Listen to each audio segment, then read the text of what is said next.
In a world screaming for attention, imagine a woman who chooses silence. No posts, no stories, no reels, just life, unfiltered, untagged, unseen.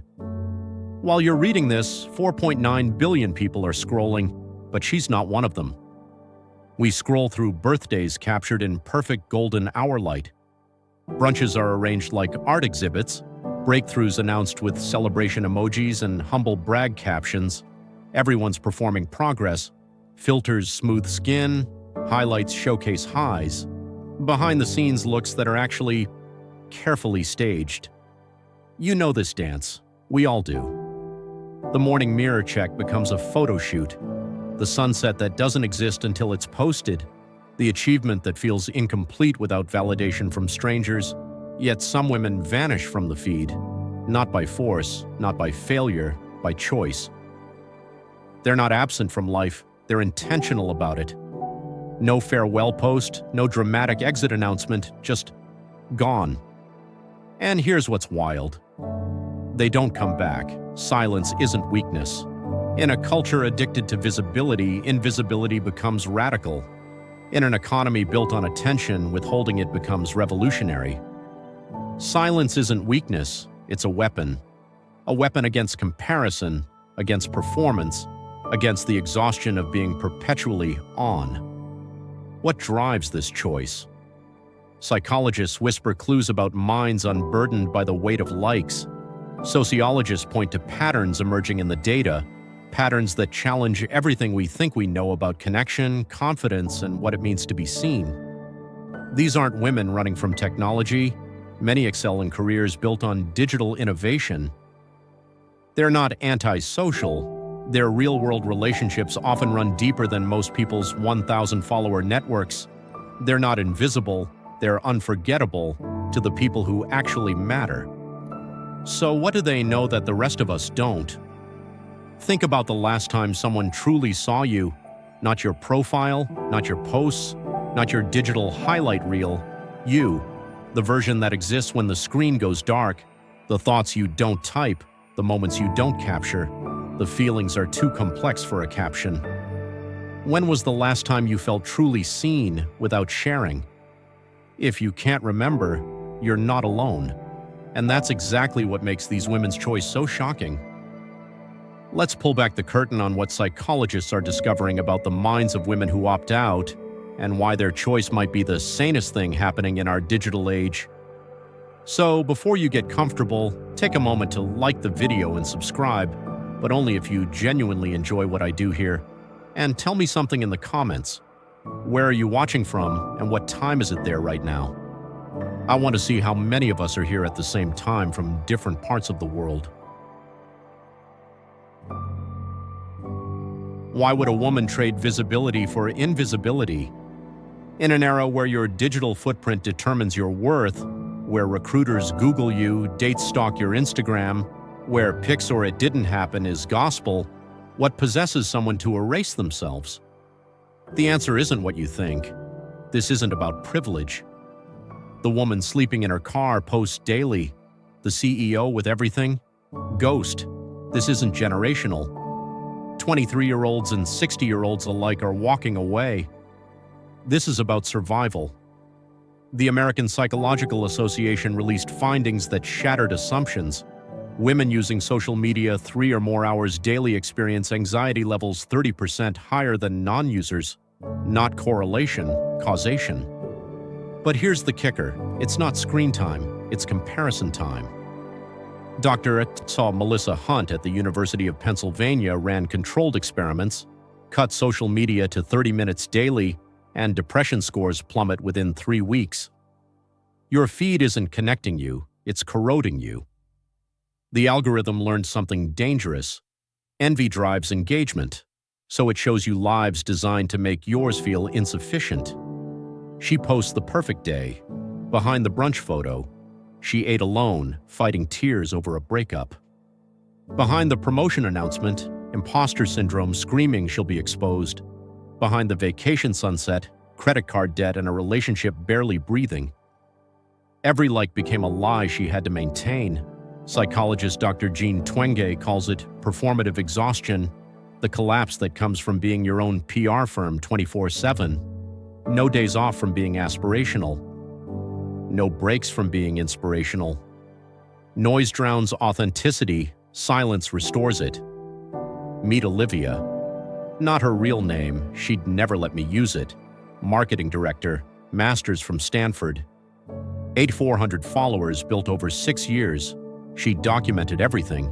Client wins, fitness journey, book recommendations with aesthetically arranged coffee cups. Then her mother died. She posted a tribute. Beautiful, vulnerable, raw. Comments poured in. So sorry for your loss, sending strength. She's in a better place. And she felt nothing. Worse, she felt violated. Her grief had become content. Her mother's memory, engagement metrics. She deleted everything that night. No goodbye post, no explanation. 2 years later, she told me, I quit and suddenly I could breathe. Journal of Personality published something fascinating. Introverted women who leave social media report 40% higher life satisfaction within 6 months. Extroverts? Only 12% improvement. Why? Introverts recharge in solitude. Social media obliterates solitude. It's other people's voices in your pocket demanding reaction. Dr. Lori Helgo, author of Introvert Power, explains, social media is sensory overload disguised as connection. For introverted women, quitting isn't an escape.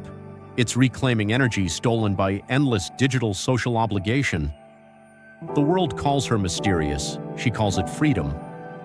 Here's what nobody tells you about sharing online. Every photo is a hostage. Every post, ammunition for future judgment. She's not rejecting you, she's protecting herself. From the ex who monitors her happiness, from the colleague who weaponizes her weekends, from a family that critiques her choices through comment sections, from strangers who feel entitled to opinions about her body, her job, her relationships, her childlessness, and her children. Invisibility isn't isolation, it's immunity. From the mob that turns on you for a tweet from 2011, from the screenshot that outlives your apology, from context collapse where your boss sees your Saturday and your grandmother sees your thoughts on politics. She chose the only winning move, not to play. Think about what you're hiding right now, the achievement you haven't posted because you're afraid of seeming braggy, the struggle you're masking with strategic photos. The truth is too complicated for public consumption. What secrets do you guard from the screen? Now imagine never performing again. Imagine your joy being just yours. That's where she lives, and the data says she's happier there. It always happens in the dark. She's scrolling, not for joy, for insurance, making sure nobody's posting her, checking who viewed her story, calculating who didn't. The phone's glow burns her retinas, but she can't stop. Then her thumb freezes. She's looking at a woman she went to high school with, someone she hasn't spoken to in 12 years. This woman has just posted her 3rd vacation this month, and she feels it, that sick twist in her stomach. Not happiness, not inspiration, rage. Rage at this stranger's life, rage at her own, rage that she's awake at 4 a.m. poisoning herself with comparison. Dr. Sherry Turkle at MIT calls this digital insomnia of the soul. You can't rest because someone somewhere is living better. That's the night she decides. Your brain on social media isn't your brain at all. Neuroscientist Dr. Anna Lemke at Stanford discovered something terrifying. The dopamine spike from a notification is identical to cocaine. Then the crash hits harder. You're not weak, you're chemically hijacked. Every like triggers a reward, but the threshold keeps rising. 10 likes felt amazing in 2015. Now you need 100 to feel anything. It's called hedonic adaptation, pleasure inflation. The algorithm knows this. Former Facebook engineer Frances Haugen leaked internal documents proving platforms deliberately exploit women's insecurity for engagement. They tested which content makes women feel worse, then showed them more of it. Because misery scrolls longer than joy. She shares a sunset, gets 47 likes. Her friend shares a sunset on the same night, gets 340. She analyzes the difference. Better editing, better caption, better life. The spiral begins. Next post, she tries harder. Research trending sounds, films 15 takes, edits for an hour. Result, 51 likes. 4 more than effortless, 4. Psychologist Dr. Brené Brown identifies this as calculated authenticity, performing spontaneity, staging candid moments, and manufacturing relatability. You're no longer living. You're directing a documentary about yourself that nobody asked for. One woman told me, "I stopped tasting food, I just photographed it." Wedding toast, recording for content. Baby's first steps? Better angle, honey, do it again. Life becomes research and development for a personal brand nobody wants to buy. She posts a photo celebrating her body. The comments arrive in waves. Supportive queens? Yes, girl. Concerned strangers. Is this healthy, though? Anonymous accounts. Words that carve wounds. She deletes the cruel ones. But there's screenshots now circulating, permanent. You can delete the comment, you can't delete the damage. UCLA research on cyberbullying shows women retain negative feedback 7x longer than positive. One insult erases 50 compliments. Worse, the kind comments feel hollow because she knows the algorithmic truth. Controversy drove them there. The hate made her viral. She became famous for being attacked. And the platforms? They pay her nothing while profiting from her pain. She starts noticing something. Friends text her screenshots of her own posts. "Saw your story, congrats!" But they never called, never asked how she actually felt. The relationship exists entirely in public performance. Sociologist Dr. Shimi Kang calls this ambient intimacy, the illusion of closeness through digital monitoring without actual connection. You know what she ate. You don't know what's eating her. She has 2,000 followers and feels completely alone. Then she misses one friend's birthday post. Suddenly, she's a bad friend, not because she forgot the day, but because she didn't perform remembering it publicly. The friendship wasn't real, the expectation was. She's at brunch. Real brunch, not content brunch. Her friend is talking about her divorce, crying, raw. Across the table, another friend is filming her eggs. Benedict. The moment crystallizes. This is the choice. Be present or prove you were present. Can't do both. She thinks about every concert she watched on her phone screen. Every sunset she experienced as pixels. Every conversation she half heard while crafting captions. The math is devastating. 3 hours daily on social media. 7 years of her life. For what? Validation from people who wouldn't help her move. Approval from algorithms designed to keep her hungry. She doesn't announce her exit. She just exhales and lets go. First week. Her thumb reaches for the app 50 times daily. Muscle memory searches for dopamine. Second week, phantom notifications. She swears she heard a buzz. Third week, FOMO crashes over her. What am I missing? Who's talking about me? But here's what nobody tells you about withdrawal. Week 4, the noise in her head quiets. She reads a book, the whole book, doesn't check her phone once. And something ancient wakes up inside her. The version of herself that existed before she became content. They're not hiding, they're healing. And healing looks nothing like your feed promised it would. Harvard released a study that shattered everything we believe about social media and success. Women who abstain from social platforms score 25% higher in emotional intelligence assessments. Not slightly higher, dramatically higher. Specifically, self-regulation, empathy, social awareness. Wait, how does avoiding social connection improve social intelligence? Dr. Mark Brackett, founder of the Yale Center for Emotional Intelligence, explains, social media trains you to react, not respond, to perform emotion, not process it. Every time you craft the perfect comment, You're bypassing genuine feeling for strategic impression management. She quit performing and discovered what she actually felt. No buffer between experience and emotion, no audience to play to, just raw, unedited human experience. And in that space, wisdom grows. She has 12 people in her life now, not 1,200 followers, 12 humans, her sister, 3 childhood friends, 2 colleagues who became real friends, her partner, a mentor, her neighbor, a woman she met at a pottery class, her cousin, someone she volunteers with. 12. She knows their fears, their fathers' names. What makes them cry at 2 a.m.? The dream they're too scared to chase, they know hers. Anthropologist Robin Dunbar proved humans can only maintain 150 meaningful relationships. But social media convinced us we could handle thousands. We confused visibility with intimacy. She chose depth over distance, substance over surface. While others chase followers, she cultivates presence. And here's the shock. Those 12 people would drive through a storm for her. How many of your 800 followers would do the same? Surface versus substance. She chose substance. Her name is Maya. She permitted me to tell you this. 3 years ago, her fiancé left. No warning, just gone. She sat in their apartment surrounded by evidence of a life that no longer existed.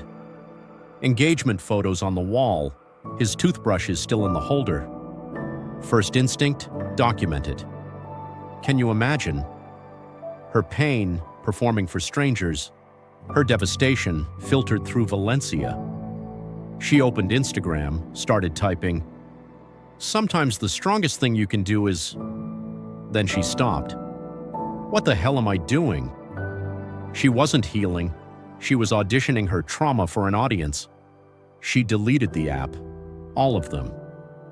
No curated comeback, no revenge body documentation, no cryptic quotes. Just raw, ugly, private grief. She cried for 3 weeks straight. No one witnessed it.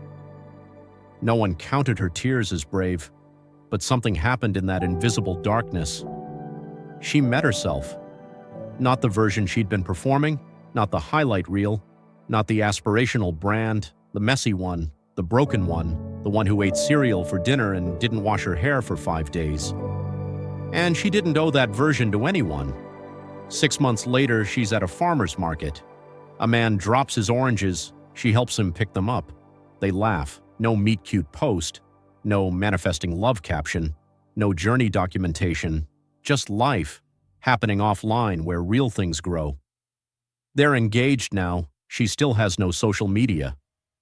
And when I asked if she'd document the wedding, she smiled. Document it for whom? Everyone who matters will be there. Psychologists at the University of Michigan discovered something profound. Women who quit social media show 40% improvement in emotional regulation within 8 weeks. But what does that actually mean? When something triggers you, a comment, a memory, a fear, your brain has a choice. React immediately or respond thoughtfully. Social media is designed for reaction. Heart it, share it, clap back, post a response. Speed over wisdom, heat over light. Dr. Lisa Feldman Barrett, neuroscientist at Northeastern, explains, every time you pause before reacting, you're literally rewiring your prefrontal cortex. She's not on social media, so when anger hits, she can't immediately blast it to 400 people. She has to sit with it, process it, understand it. Quiet confidence conquers constant craving. She doesn't need external validation because she's developed internal regulation.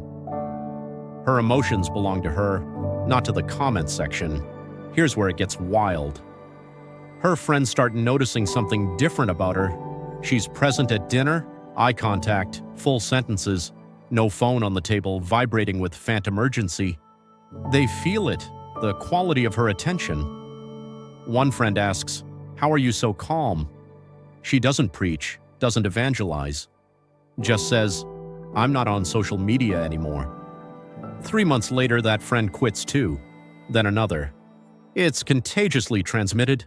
The algorithm wants contagion. Not viral content spreading, but peace, transmitted from human to human. Dr. Nicholas Christakis at Yale studies social contagion. His research proves behaviors spread through networks like viruses, happiness, depression, even obesity patterns. And digital detox? It spreads too. She's not trying to start a movement, she's living her truth. But her glow, that unexplainable lightness, makes people wonder, what does she know that I don't? Stop for a second.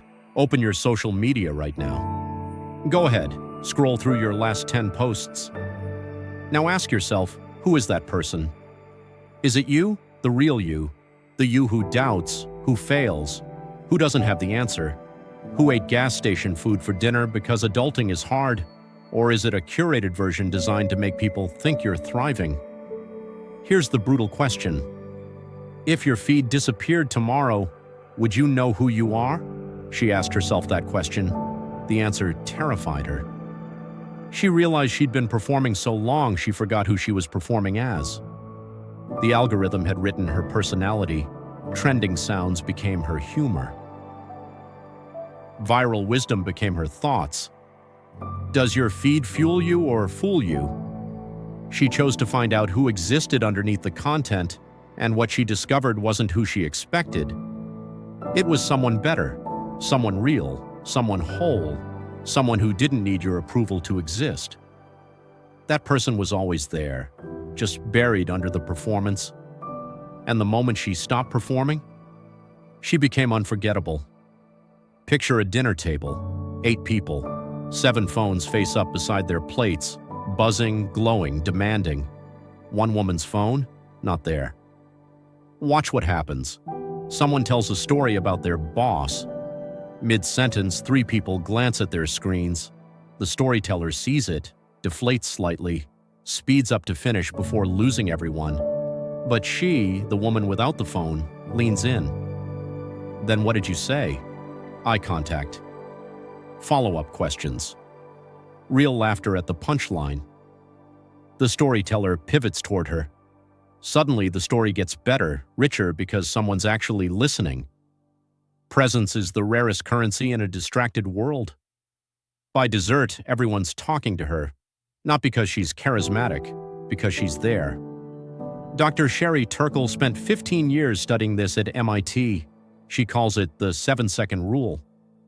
When phones are visible, not even being used, just present, it takes 7 seconds longer for a meaningful conversation to start. 7 seconds of everyone calculating, is this worth ignoring my notifications? She eliminated the calculation and became magnetic. Abraham Maslow's hierarchy of needs, you've seen the pyramid. Bottom, survival, food, shelter, safety. Middle, belonging, love, connection. Top, self-actualization. Becoming your fullest self. Social media traps you in the middle. You're endlessly seeking belonging through likes, comments, validation.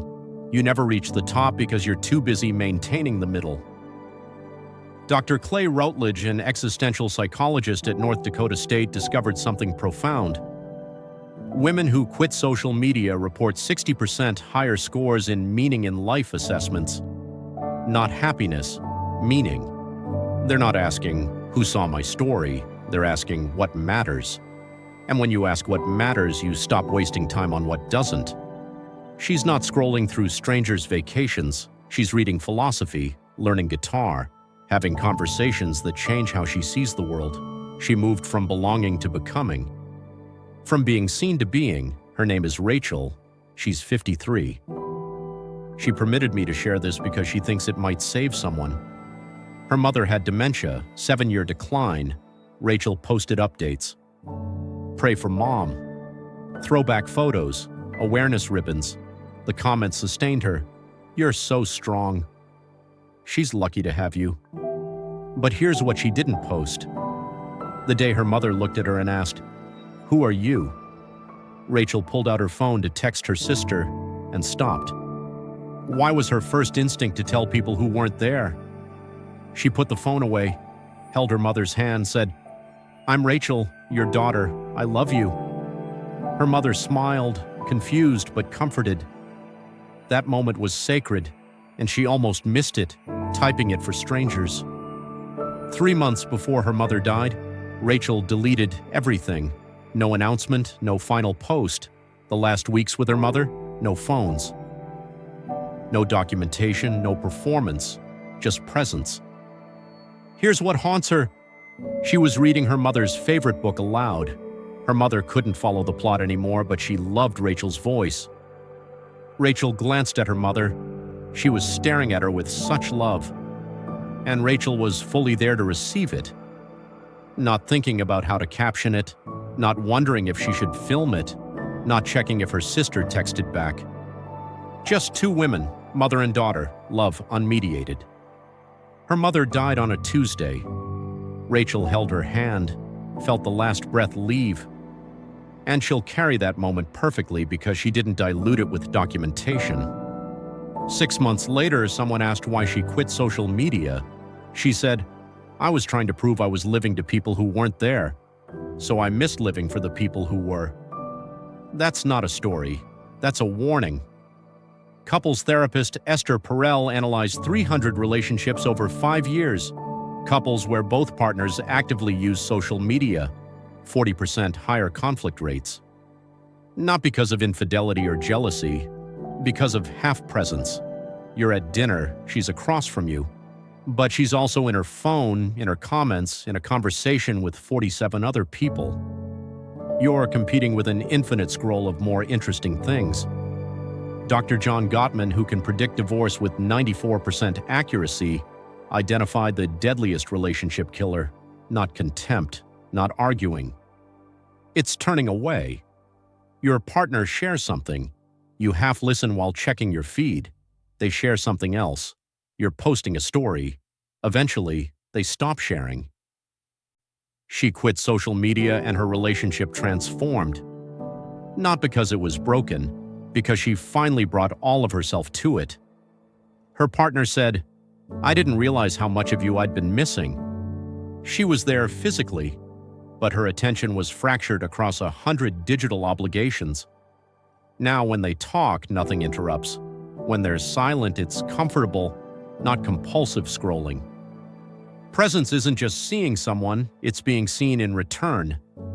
Anthropologist Helen Fisher has studied attraction for 40 years. One consistent finding: mystery amplifies desire. Social media murders mystery. You know what she ate for breakfast, where did she go on Friday, what she thinks about politics, her workout routine, her coffee order. You know her performance, not her person. She opts out. Suddenly, you're curious again. What does she think? What does she value? What makes her laugh? You have to ask, face to face. You have to earn her attention, not just scroll through it. Oversharing erodes intimacy. Mystery magnetizes. Not game playing, not manipulation, just boundaries. The radical act of keeping some things private, some moments sacred, some thoughts unspoken to strangers. When you see her, you're not seeing a highlight reel you've already consumed. You're seeing her for the first time, every time. And in a world where everyone's an open book, she's a novel you can't put down. She's not unseen, she's unforgettable. Because you can't Google what she had for lunch, you have to ask. And that question? That's where the connection begins.